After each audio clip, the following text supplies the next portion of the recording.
Can one single app replace 4?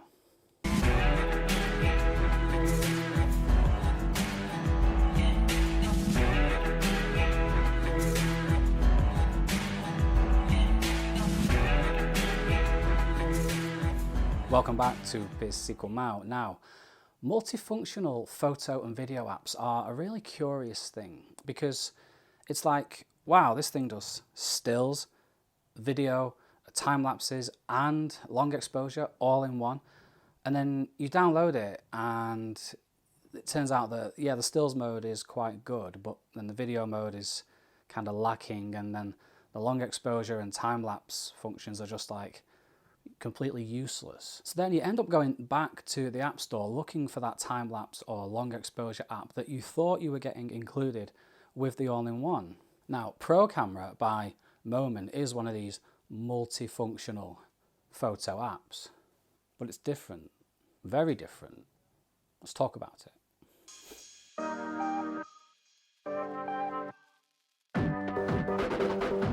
There's a lot to cover with the Moment app, so let's get cracking, starting with the stills mode.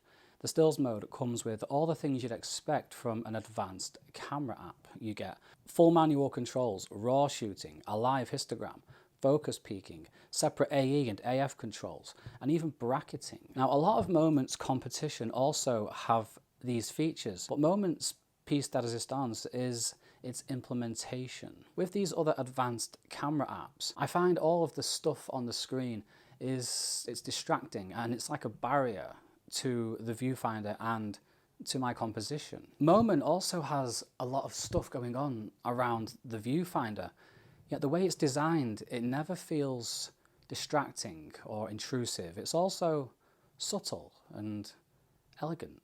All of the important shooting settings are laid out next to the shutter for instant access. And instead of feeling like a barrier, it feels more inviting, more encouraging. The app actually encourages me to want to take photos, and surely a photo and video app should do that. And I love the way these little blue lines appear under the settings that you've chosen manually, so you can see everything that you need to know at a glance. With some of these other apps, I find myself like dialing in the settings, and then by the time I'm ready to take the picture, forgetting what I've dialed in and having to go back multiple times and check just to remind myself. If there was like a chart or a diagram showing ease of use and level of functionality, Moment would be right there by itself, unchallenged.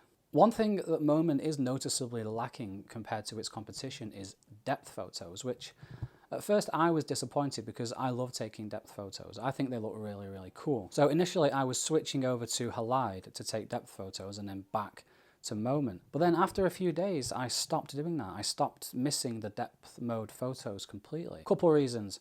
One, the iPhone depth map and portrait effects matte just aren't quite there yet when it comes to quality and isolating the person and the subject from the background. And because you have to shoot in a compressed format, I've always kind of hated how skin and hair textures would always have this mushy complexion to them. Just look at the difference in quality between this depth mode photo and this RAW file. With depth mode as well, I also found I was leaning on it as like a bit of a crutch when it came to taking portraits. So not having it there, I found it's forced me to start really thinking about my composition again instead of just relying on that sweet, sweet depth of field. Now, the Moment app does, however, have something that you won't find on many other apps, and that is support for lenses. If left to its own devices, this anamorphic lens, for example, will distort the image massively, the little scamp. But with the Moment app, you can simply tap a little circle in the corner and tell it, hey man, I put on this anamorphic lens, so if you wouldn't mind just like de-squeezing my image, that'd be great. And the Moment app's like, yeah man, cool. And you don't even have to use Moment's own lenses. I've been getting great results with these Ulanzi lenses at a fraction of the cost. Maybe one day I will own a lens by Moment, but today is not that day. Instead, I've been spending my money on lights. Now, with stills mode being so good, I thought that this being an all-in-one, the video mode would be basic and lacking. But I was wrong. Very wrong. A lot of that fantastic UI is carried over from the stills mode, and you also get audio levels, and the live histogram has even received an RGB and LumaScope update, which is nice. And they come in really handy for keeping an eye on your exposure when you're shooting in the flat and log profiles. Now, these don't appear to be real profiles from a mathematical sense. All they seem to have done is lowered the contrast significantly.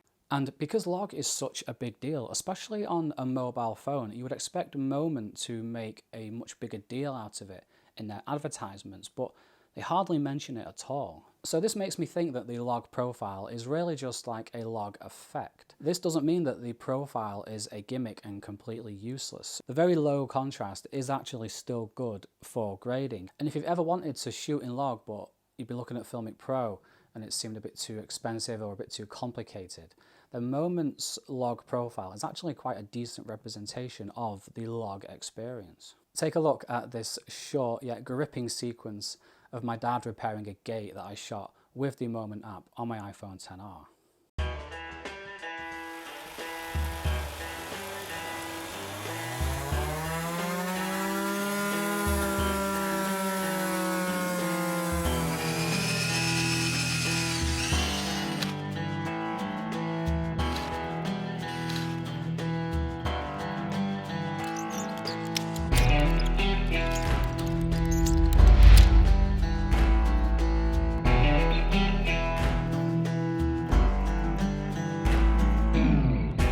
This entire video was shot handheld thanks to the excellent stabilization. It allowed me to get all the shots I wanted without using a gimbal or applying stabilization later in Final Cut Pro.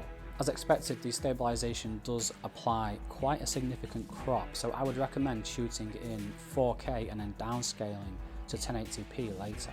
Those lovely manual controls are even accessible while you're recording, again in that brilliantly subtle Moment way. The manual focus though is a little bit difficult to use because the peaking isn't so obvious. And the autofocus is slow and smooth as well, making it a viable option for shifting focus mid-clip. You still have the separate AE and AF lock, which is so useful when you're running and gunning and you just want that instant setup. You can also shoot at 100 megabits per second. Now, I'll let you into a little secret, right? I'm not a video guy, so I don't know if 100 megabits per second is good or not. They advertise it on their website, so it must be a good thing. I like how the video looks anyway, so 100 megabits per second, good thing. You also get a really decent choice of resolutions and frame rates, but choosing them is the most un-Moment part of the UI because it's really slow and clunky to keep tapping through all the resolutions and frame rates. But there is a solution because Moment have provided presets. Presets are really cool because they allow you to go from that cinematic 4K 24 to 1080 120 in just a couple of taps. So 1 minute you can be in like 4K 24 and then you could be like, okay, I want this bit in slow-mo, and now I want this in a time lapse, and I want to get a long exposure. It's all just so quick. It's just how it should be. Like I said before, it actually encourages you instead of thinking, I won't bother with a time lapse, it'll take too long to set up. No, your preset's right there, and just tap it and you're good to go. Speaking of time lapses is the most recent mode added to the app, and Moment are making quite a big deal out of it because while yes, it does do all of the time-lapsey things that you would expect, it also has this really cool motion blur effect. So if you have a gimbal, you can create these like really smooth walking hyperlapses that look like something out of another world.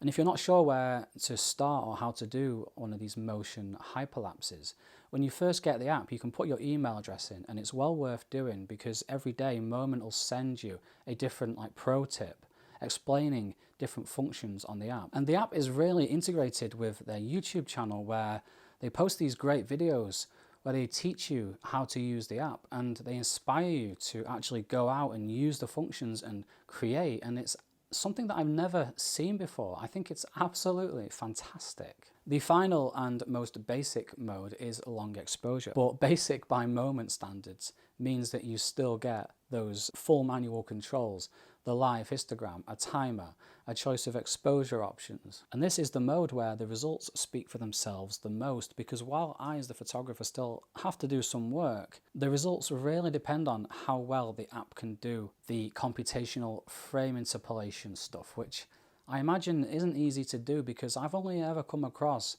a handful of apps that can actually do it well. The only thing that I would like Moment to add to the long exposure mode is EXIF data, so I can see what shutter speed I used for each shot. Just look at these results though. The motion blur is rendered beautifully and these still parts of the image remain perfectly sharp, just as it should be. But if you're looking at Pro Camera by Moment alone for long exposures, then it's probably not the best value at £5.99. It's like buying a Ferrari to commute.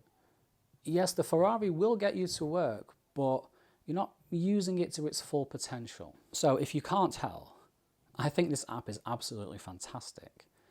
However, it's not perfect, and bringing this review to you hasn't been the best experience. It's taken a bit longer than I would have liked because of a few issues that I've had while using the app over the past few weeks. The first is crashes. It's been crashing more than a bumper car.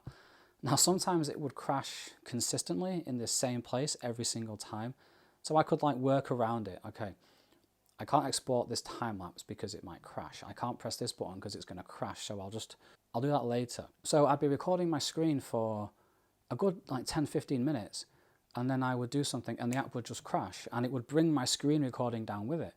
I found Halide crashed a lot as well, but that didn't bring my screen recording down with it, whereas Moment does. The other issue that I've been having, it's not such a big deal. It was a big deal to me at first because I thought it made the app completely unusable. But once I found a workaround, it wasn't so bad. And that's the UI hiding behind the notch on my iPhone XR. It hides, but a little bit sticks out. It's like playing hide and seek, where you can see the person's feet sticking out from behind the curtains. And at first, this would happen just randomly, and I would restart the app a couple of times and it would fix itself. But then it became like this permanent thing. The UI was just hidden behind the notch, and I was like, I can't use the app, I can't do this review. But then I found out that it only happens when I launch the app in landscape, which I do all the time. When I launch it in portrait and switch it to landscape, it's okay. So it's not so bad. And once I discovered that workaround, that issue went from making the app completely unusable to just mildly annoying. Now, I have reached out to Moment, letting them know about this, and they've got back to me saying, thanks, we're looking into it. So I don't know. Finally, you remember how I said that the Moment UI just gets out of the way and encourages you to shoot? Well, this element here, when you're shooting time lapses, is the opposite of that. It's just slap bang in the way. Now, it's not that intrusive, but I did find it got in the way a couple of times. The AE and AF reticles stay in the same place when you're switching between modes, which is great. But then I switched from one mode to time lapse, and the reticles were just covered by this element, and to retrieve them you have to double tap the screen to make them merge back into one. It's just a weird oversight that's not consistent with the experience of the rest of the app. And speaking of oversights, there is just one more that I want to point out, and it's how the settings are locked to portrait orientation. So if you shoot a lot of things in landscape like I do, and I'm in the settings and my head's like this to the side trying to choose my settings, again, it's not that big of a deal, but it's just why wouldn't you just make the settings available in landscape mode? But that's enough negativity, because what Moment have managed to do here is truly remarkable. They managed to take these 4 separate functions and combine them in a comprehensive yet elegant way and deliver a really balanced experience. You're getting 15 to £20 worth of apps for £5.99. So in my opinion, Pro Camera by Moment is the app of the moment. It's the top app in the App Store, and it's well worth a look. Something people often forget and take for granted is just how far we've come. Not so long ago, the stuff that we can do in the palm of our hands on these apps would require huge amounts of equipment costing thousands of pounds and require like teams of people to operate. So when my biggest bugbear, or when my biggest challenge is that it crashes and the UI is a bit dodgy, then I think things are going well. And that is my review of Pro Camera by Moment. Now, my last video, my Halide review, currently has like 600 views, but it only has like 3 or 4 comments. Now that makes me think that I covered everything so well and the review is so good that no one has anything to say, everyone's just speechless, which obviously isn't true. So genuinely, if you have anything to say, just let me know. But for now, thank you so much for watching, have a great day and stay curious. Back around. You get full manual controls, something else, another thing. Full manual controls, raw shooting, a live histogram, focus peaking, all of the things